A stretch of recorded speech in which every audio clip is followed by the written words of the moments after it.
दोस्तों नमस्कार। आप डीएनएम शो देखना शुरू कर चुके हैं और डीएनएम शो में हम अपराध की सच्ची कहानियां आपके सामने लेकर के हाजिर होते हैं।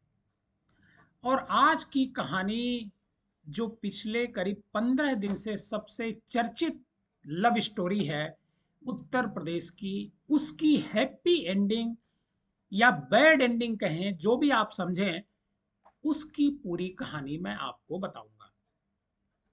दरअसल आपको पता ही है कि अलीगढ़ इस समय खूब चर्चा में है और अलीगढ़ में एक जो सास होती है वो अपने दामाद के साथ फरार हो जाती है।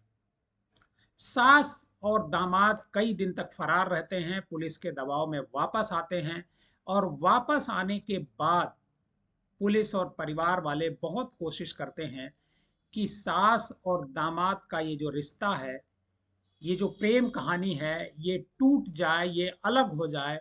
लेकिन दोनों अलग होने को तैयार नहीं होते हैं। पुलिस की भी कोशिश नाकाम रहती है। और लेकिन इस पूरे घटनाक्रम में 6 तारीख से लेकर के और 24 तारीख, सॉरी, 16 तारीख तक जो कहानी गढ़ी जाती है वो, और 16 तारीख के बाद जब वो आते हैं, 16 अप्रैल को वापस आते हैं, और उसके बाद जो 19 तारीख तक जब ये फैसला हो जाता है कि नहीं, सास के साथ ही दामाद रहेगा, दामाद के साथ ही साथ रहेगी, इस दौरान जो घटनाक्रम घटता है वो बड़ा मजेदार होता है। वो किस्सा बड़ा मजेदार होता है और वो किस्सा आपको जरूर सुनना चाहिए। वो पूरा किस्सा 6 अप्रैल से लेकर के और 19 अप्रैल तक, मतलब करीब 13 दिन की ये कहानी सास और दामाद की, मैं आपको एक एक करके इस घटनाक्रम में बताऊंगा। आप हमारे साथ बने रहिए। दरअसल है क्या, 6 अप्रैल को एक महिला होती है जो सपना नाम की होती है, अलीगढ़ में रहती है, और उसके बेटी की शादी 16 अप्रैल को होने वाली होती है। लेकिन 6 अप्रैल को अचानक जो सपना होती है वो अपने जो दामाद होते हैं, जिसकी बेटी से उनकी शादी होने वाली होती है, उसके साथ फरार हो जाती है। और जब फरार हो जाती है तो पहले तो लोगों को संदेह नहीं होता है कि दोनों साथ गए हैं। एक दिन जब गुजर जाता है तब ऐसा लगता है कि दोनों जो है के सिर पर इश्क का जुनून सिर चढ़ कर बोल रहा है। वैसे भी कहा ही जाता है कि प्यार में उम्र की कोई सीमा नहीं होती है। इश्क एक बार आंखों में से होकर दिल में उतर जाए तो फिर इसके नशे के आगे दुनिया का हर नशा बेकार होता है। सपना और राहुल वही सास और दामाद हैं जो घर से भाग गए थे। 16 अप्रैल को सपना की बेटी की शादी उसके दामाद राहुल के साथ होनी थी।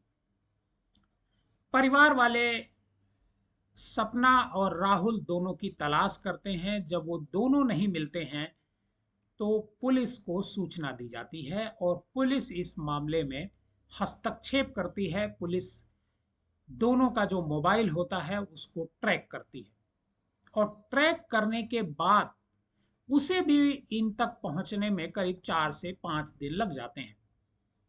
16 अप्रैल को पुलिस, जो अलीगढ़ पुलिस होती है, वो सपना और राहुल को लेकर के आती है।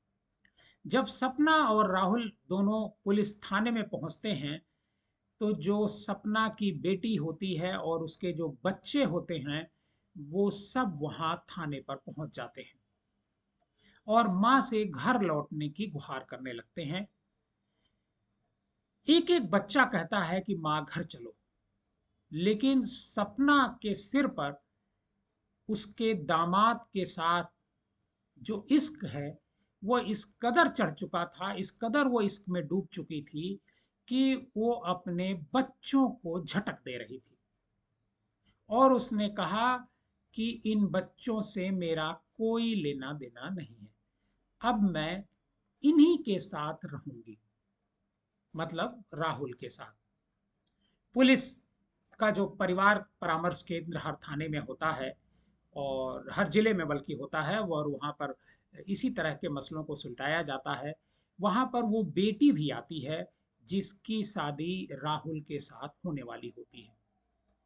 लेकिन बेटी राहुल से भी बात करती है, अपनी माँ से भी बात करती है, लेकिन दोनों एक साथ जीने मरने की कस्में खाते हैं। पति भी आता है सपना का और राहुल का ससुर भी।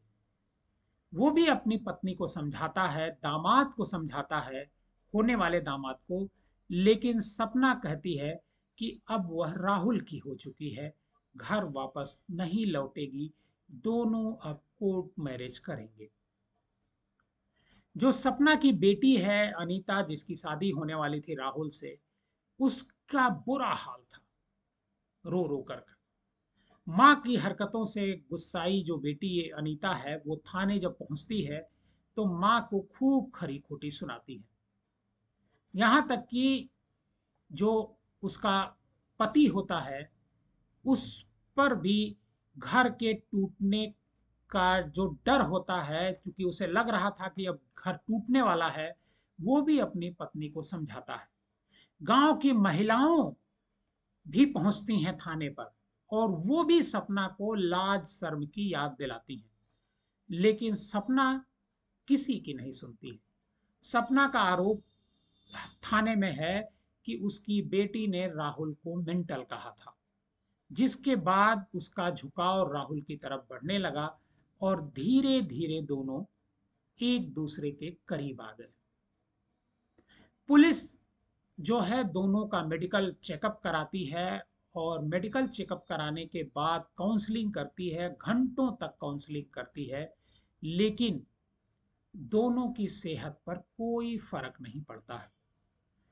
दोनों अब कोर्ट मैरिज करने वाले हैं। जो सपना का पति होता है जितेंद्र, वो थाने में जा करके कहता है कि उसकी जो पत्नी है, अंत में कहता है, जब परेशान हो जाता है, जब जान लेता है कि उसकी पत्नी अब घर वापस नहीं लौटने वाली है, तब वो कहता है कि उसकी पत्नी घर से 3 लाख रुपए नकद और 5 लाख के सोने के जेवर लेकर के भागी है। इसके साथ ही वो ये भी आरोप लगाती है कि बेटे की शादी के लिए, सगुन के लिए, राहुल के घर वालों को उन्होंने जो 1 लाख रुपए दिए थे, वो पैसे भी पुलिस वापस दिलाए।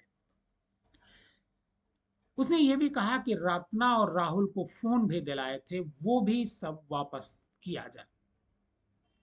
पुलिस कहती है कि इसे अभी जांच के बाद इस बारे में कोई कार्रवाई की जाएगी। लेकिन राहुल और सपना की जो ये प्रेम कहानी है, ये प्रेम कहानी आज की तारीख में सिर्फ अलीगढ़ में चर्चा में ही नहीं है, बल्कि पूरे प्रदेश में चर्चा में है। और अब जब पुलिस ने सारे हथकंडे अपना लिए हैं, तो पुलिस जो है राहुल को उसके परिजनों को सुपुर्द कर दिया और महिला का को मेडिकल परीक्षण के बाद वन स्टॉप सेंटर भेज दिया। इस मामले में महिला की आपको पहले ही बता चुके हैं कि समझाने की सारी कोशिशें बेकार हो गई हैं। अब राहुल और सपना ने सरेआम ऐलान किया, जब उसके परिवार वाले मौजूद थे, कि वो अपने पति जितेंद्र के साथ नहीं रहेगी और राहुल ही उसका जो है मतलब उसका प्रेमी है, पति है। अब उसके साथ वो कोर्ट मैरिज करने जा रही है। पुलिस दोनों को जो है मतलब एक तरीके से छोड़ी दी है, क्योंकि पुलिस के पास कोई मुकदमा इस मामले में बनता नहीं है।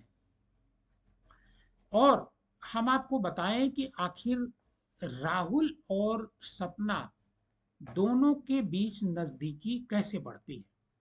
दरअसल सपना जो सास होती है, अपने होने वाले दामाद के साथ एक दिन अचानक जो है अपने दामाद के घर चली जाती है और वहां लड़के और लड़की की शादी के बारे में पहले बातचीत करती है। लेकिन इसी दौरान दोनों के बीच पहले से ही जो एक तरीके का आकर्षण पैदा हुआ था, वो प्रेम में तब्दील हो जाता है और आपस में दोनों बातचीत भी करने लगते हैं। और जब बातचीत करने लगते हैं तो दोनों के बीच जो फिजिकल रिलेशन होते हैं वो भी बनते हैं। और इसके बाद दोनों तय करते हैं शादी से पहले भागने का।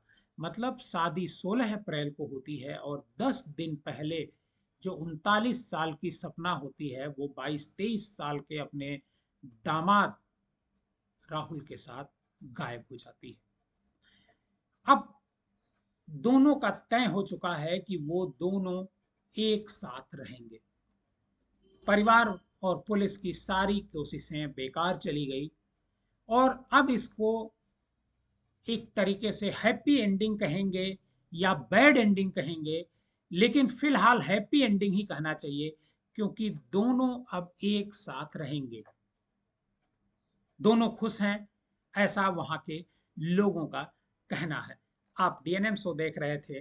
डीएनएम शो में हम बर्बाद की सच्ची कहानियां आपके सामने लेकर के हाजिर होते हैं। और आज की कहानी आपको कैसी लगी हमें कमेंट बॉक्स में जाकर जरूर बताइएगा।